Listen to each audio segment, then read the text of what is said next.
Hey guys, how's it all going? Check out that movie poster. How awesome is that poster? I remember seeing that poster for the first time at my local video shop back in Birkenhead when I was a little kid. And it was that on the wall, and then it had, if I remember right, it was like Famp, Return of the Living Dead, Critters, and then it was like Temple of Doom, and I remember there being a Demons one up there as well. Um, But this one always pulled my eye towards it. It really did, and it made me want to watch the movie because just look how cool that poster is. You know what I mean? But I didn't see it straight away. It took me a few years. I was probably about, I would say, 11 or 12 when I first watched Fright Night, and I loved it the first time I watched it. I absolutely loved it, and I must have wore out the video cassette of this.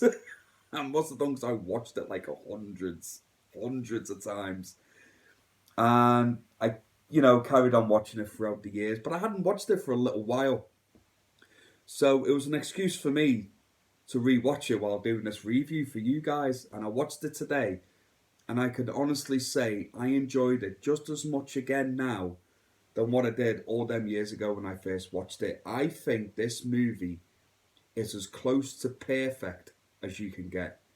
Okay, that's a bold claim, and I know it is. But this is one of my favourite movies. Not only is it one of my favourite horror movies, it's just one of my favourite movies, full stop. This film is near perfection for me, and I do not have a negative word to say about this movie at all. This is an absolute must watch for any horror fan, especially for, say, if I've got a younger audience watching here. If you're going back and watching older classic horror movies, this has to be in your top five to watch, if not at the very top of your list. You have to check this out. It's one of them films you have to watch before you die, kind of thing. It really is, in my humble opinion, it is anyway. So, before I start gushing over this film even more than what I'm doing already, I'm going to give you a quick plot synopsis. So, basically, the plot of this movie, guys, is there's a teenager called Charlie Brewster, and unfortunately for him, a vampire moves in next door. And Charlie starts to pick up on little things, like he watches them carry a coffin into their attic next door, which he finds a bit strange, as you would do. Also, meets a young lady before she goes into the vampire's house next door. The next day, she ends up on the news that her body's been found. So that obviously makes Charlie a bit more suspicious. And then, lo and behold, he spots the vampire with a young lady. So he starts spying on him through his bedroom window, and obviously watches the vampire turn into a vampire, and he's going to bite the young lady. But unfortunately for Charlie, Jerry, the vampire, which is his name, Jerry, which I love as his name, by the way, spots Charlie. So obviously knows that he's rumbled, the gig is up, kind of thing. But luckily for Charlie, I mean, a vampire can't attack you in your own home unless the vampire's invited in. That's the rule. So he's alright, isn't he? He was, until his mother invited Jerry into the house, and then Charlie is pretty much fucked, basically. So, lo and behold, that night, Jerry the vampire comes to Charlie's bedroom. But he does actually go to give him a choice and say to Charlie, look, you forget about me, I'll forget about you, kind of thing. Now, if I was in that movie and I was Charlie, that's where the film would end, because I'd go, yeah, okay, and then credits would just roll up. Because, yeah, I'll take that. I'll take that deal, Jerry. But Charlie doesn't know. Charlie decides to be a hero and tries to get a cross in his face, and then that just pisses Jerry off even more, and then Jerry's going to kill him.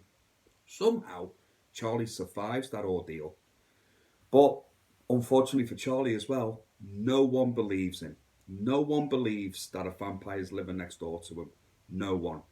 So the only person that Charlie can turn to is an actor called Peter Vincent, who does a horror talk show.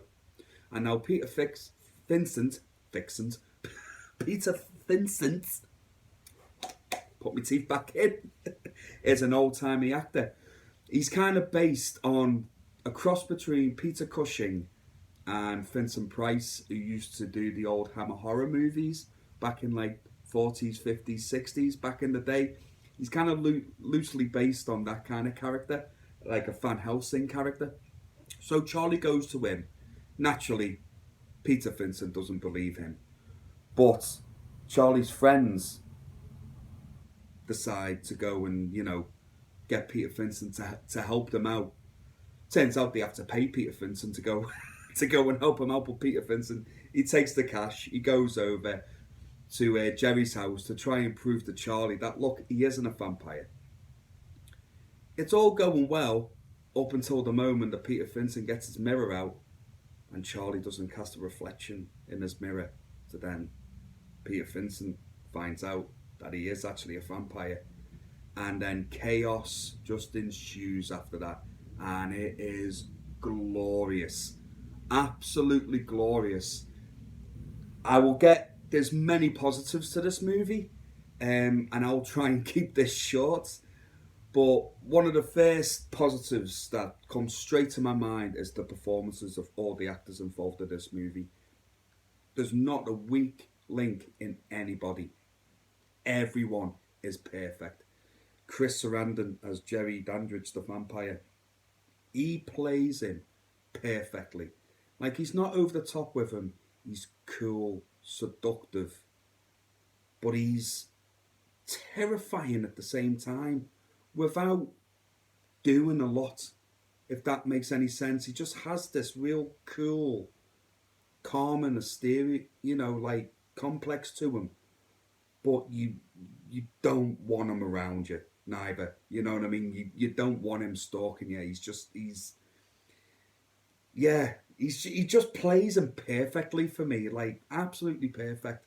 William Ragsdale, that plays Charlie Brewster, again, perfect. Because when I was a young kid, when I first used to watch these movies, like, I'd put myself in Charlie's place in the movie, and you just go along for the ride with Charlie. And I thought he played Charlie great. I really did. Like, you really do feel for Charlie in this movie sometimes. But then he played him perfectly for me. Rodney Mcdowell, absolute legend. He plays Peter Vincent brilliantly. He's like a coward. He's a bit of a shithouse, you know what I mean? But he has redemption in this movie and kind of becomes like, not the main hero, but he has that arc of shithouse into hero, which I quite love with my characters sometimes, you know what I mean? And I thought he played it brilliantly. Really did play it brilliantly.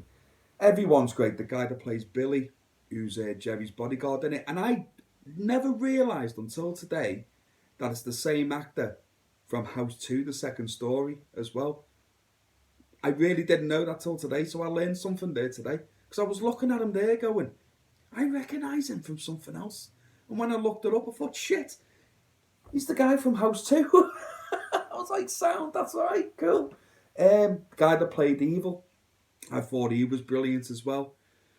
He plays it over the top a little bit when Jerry turns him into a vampire. But it works, man. When he goes over the top, for me, he steals the scene. And he nearly steals the movie a little bit. Nearly. I think if he had a few more scenes as him as the vampire, he might have stole the movie for me. I think he's brilliantly entertaining. But he does a great job. Everyone does a great job in this movie. Everybody. The practical effects still hold up today. They are absolutely fantastic. Especially two that stick in my mind. It's Billy when he's getting shot by Peter Vincent and he just starts melting on the stairs and all that green shit. It just looks revolting, but it's so well done. It looks perfect. And the other practical effect of Evil, when Peter Vincent stabs him when he's turned into a wolf, and he goes flying into the chandelier and drops down, doesn't he?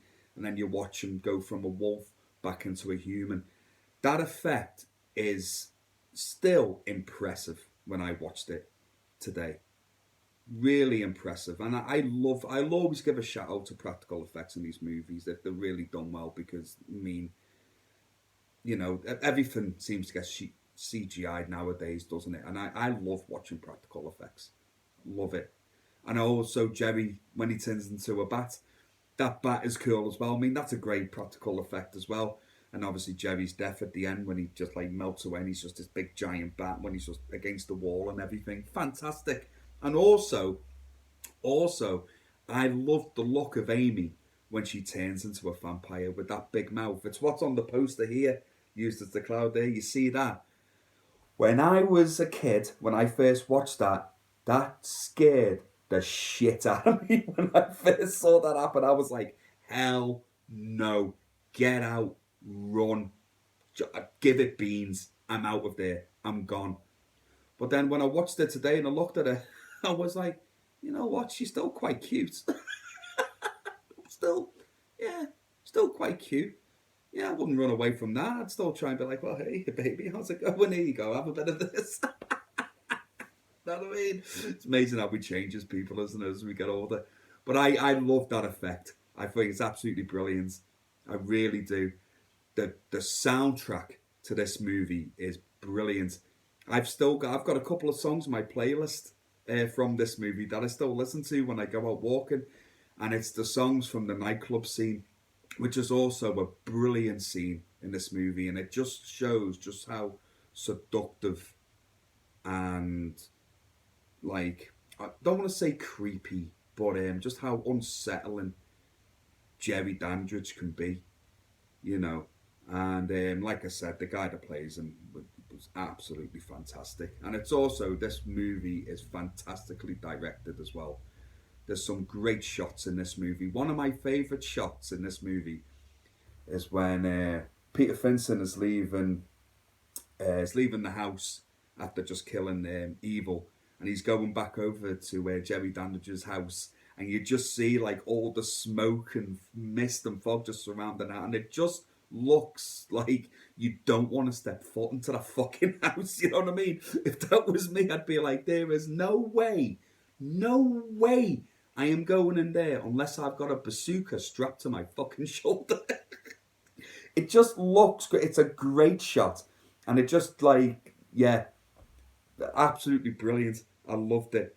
Absolutely loved it. So guys, I don't have any negatives to say about this movie whatsoever. None. Absolutely none. So guys, you know what score it's going to be. It's a 5 out of 5. It's a solid 5 out of 5. I highly recommend, if you guys haven't seen this movie, check it out. You will not be disappointed, and it holds up extremely well. It really does. So the next one I've got after this, guys, is obviously I've got Fright Night Part 2, which I watched once many years ago, and I barely remember it. I've got to be honest with you. So rewatching Part 2 will literally, it'll feel like I'm watching it for the first time because I barely remember anything of it. But I think it's got big shoes to fill. I don't think it's going to be as good as the original. But even if it just turns out to be entertaining, good, okay, I'm absolutely cool with that, because Fright Night Part 1 set a very high bar. Not only for its sequel, but I think for a lot of movies. It really did. It just, for me, it's close to perfection. And it's one of my favourite movies, and I absolutely adore it. So, guys, let me know in the comments below. Are you fans of Fright Night? Do you like Part 2? And here's a fair question as well. Did you enjoy the remake? Because I did, to be fair. I thought the remake was actually alright. It's a better remake to the original than a lot of other ones that we get with remakes to original movies. You know what I mean? I actually did enjoy it. Is it better than the original? No. No, it isn't. In my humble opinion, it isn't. But I thought it did a decent job. And I'd love to know, like, what did you think of the remake? Just let me know down below, guys. It's always a pleasure hearing from you. And, as always, please take care of yourselves and each other. And I will see you again real soon. Take care, guys. Bye now.